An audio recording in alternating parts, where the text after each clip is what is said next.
Alô, você! Estamos na parte 7 de teoria do crime.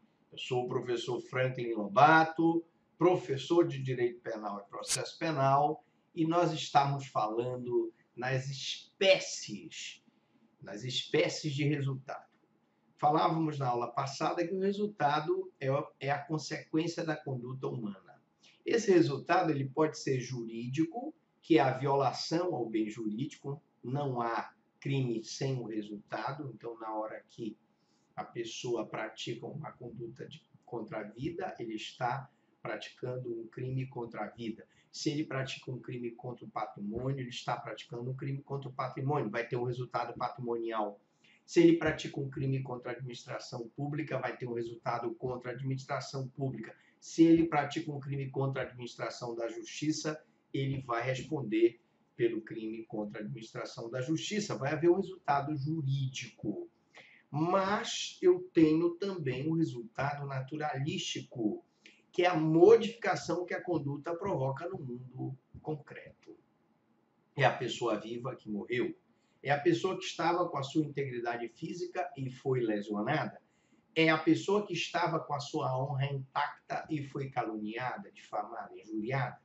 É o cidadão que estava com seu patrimônio e foi subtraído mediante violência ou grave ameaça. São situações em que há um resultado naturalístico. O dano provoca resultado naturalístico. O homicídio provoca resultado naturalístico. Mas eu tenho crimes que não têm resultado naturalístico. Então, por exemplo, os crimes de mera conduta, o disparo de arma de fogo, não provoca nenhum resultado naturalístico. A violação de domicílio não provoca nenhum resultado naturalístico. Então, eu posso definir que eles podem ser, primeiro, crimes materiais, que são aqueles que dependem do resultado naturalístico para se consumarem. Então, eu tenho, por exemplo, o crime de homicídio, tem que ter, para a consumação do homicídio, a pessoa que estava viva e morreu. Eu tenho que ter, para a consumação da lesão, a pessoa que estava com a integridade física íntegra e que teve, por exemplo, ofensa à sua integridade física. Imagine uma mulher que é espancada pelo marido e que, por conta desse espancamento, fica toda machucada. Houve uma ofensa à integridade física dela. Eu tenho os crimes formais, são aqueles onde o resultado naturalístico é irrelevante, pode até ocorrer, mas não é necessário, não tem importância para a consumação do crime. E aí eu dou um exemplo da extorsão mediante sequestro. Um empresário que é sequestrado e que é levado para uma região de favela,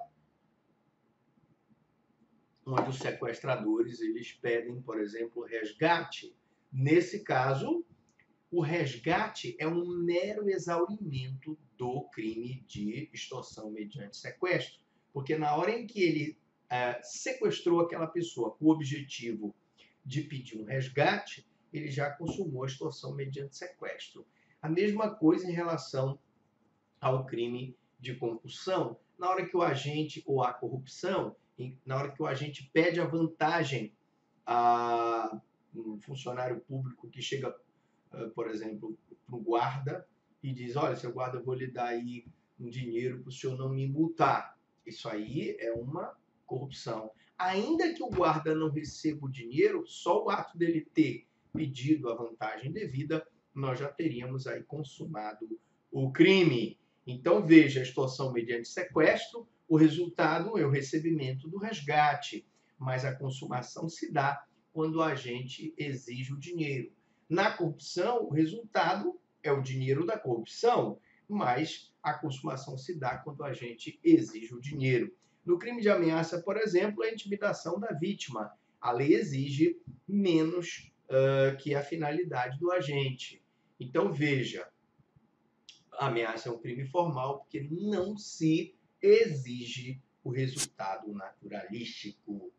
Bom, professor, e os crimes de mera conduta? Os de mera conduta são aqueles onde o resultado naturalístico é impossível, não tem. Então, por exemplo, a violação de domicílio, a invasão de domicílio, o disparo de arma de fogo, são situações em que não há resultado naturalístico. Meus amigos, muito obrigado. Confira as novidades nas nossas redes sociais, no Instagram, no Facebook, no nosso LinkedIn, no Twitter e também no YouTube. Se você gostou, dê o seu like e nos aguarde nos próximos cursos de Direito Penal e Processo Penal. Alguma dúvida, alguma pergunta?